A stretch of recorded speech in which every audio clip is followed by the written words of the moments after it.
Hello and welcome back to the series where I talk about a random piece of music from my collection. This, I will say, is the second take of me doing this because I found out that the track listing is not listed anywhere on this, so I have it on the computer over here, so I'll look at it there.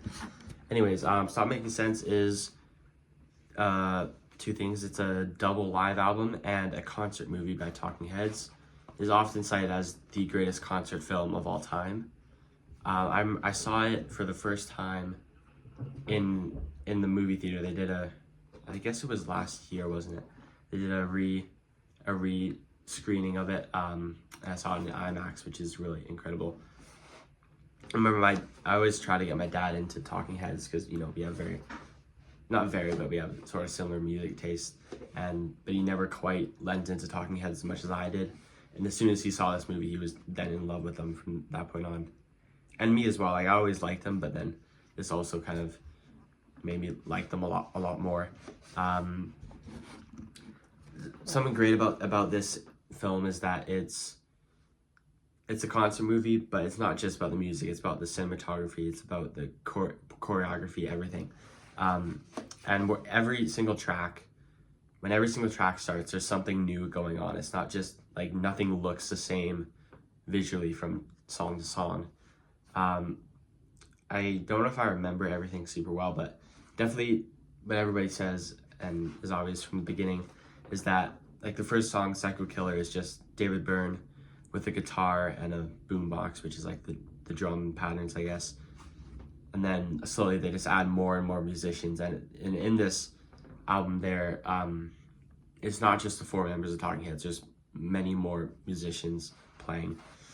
And anyway, Psycho Killer, it opens with David Byrne walking out with a guitar and a boombox, and he puts tape in and plays, and that's the drum pattern, I believe. And then he sings Psycho Killer. Heaven is the next song with Tina Weymouth, the bass player. And then I think you were sending me an Angel. I don't really want to talk about that. And it just keeps adding on each song, and then until even when they get all the musicians in, there's still something new around each corner. I will say Slippery People is, this album version is my preferred version of Slippery People. I think it's a little bit better than the album version. I think a lot of people would argue that Talking Heads songs were often better live. I mean, they did do another live album before this, which is pretty cool because then, you know, they're not just the live versions are just on YouTube, they're actually on Spotify or Apple Music or whatever you use. Life During Wartime, another one where the live version is better. Life During Wartime is another cool one for the film. David Byrne does like laps of the stadium, stage, and then comes in just in time to sing the next part. It's pretty cool. You must have burned so many calories. What else do I want to talk about? What a Day That Was is actually not a Talking Head song. It's a David Byrne solo song. This Must Be the Place is a really nice one in the film. They cut out the lights, and then there's a lamp beside some of the singers, and David Byrne plays with the lamp. It's pretty cool. Once in a Lifetime is another good version. Genius of Love is a Tom Thumb Club song. I don't have much to say about that. Girlfriend is Better is another one where the album version might actually be a little bit better. This is the one where David Byrne puts on his classic big suit, which I believe it's SNL. There's a funny SNL skit about that. You should look that up. Take Me to the River is really awesome as well. It's one of the ones where a much longer version of the much longer version than compared to the album version. It's like at least a minute longer.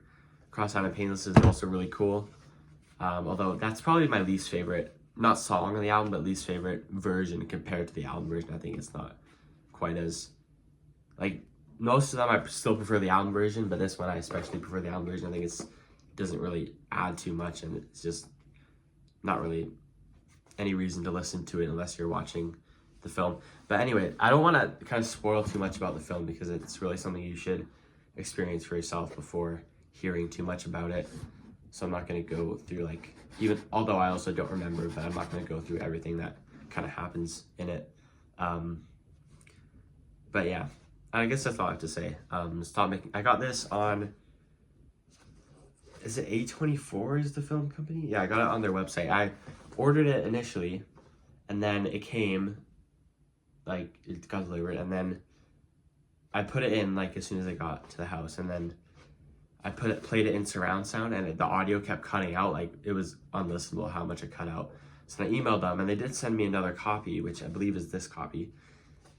And then I played it in surround sound again, and it still cut out. Not as much, but still kind of almost unlistenable. But then when I put it in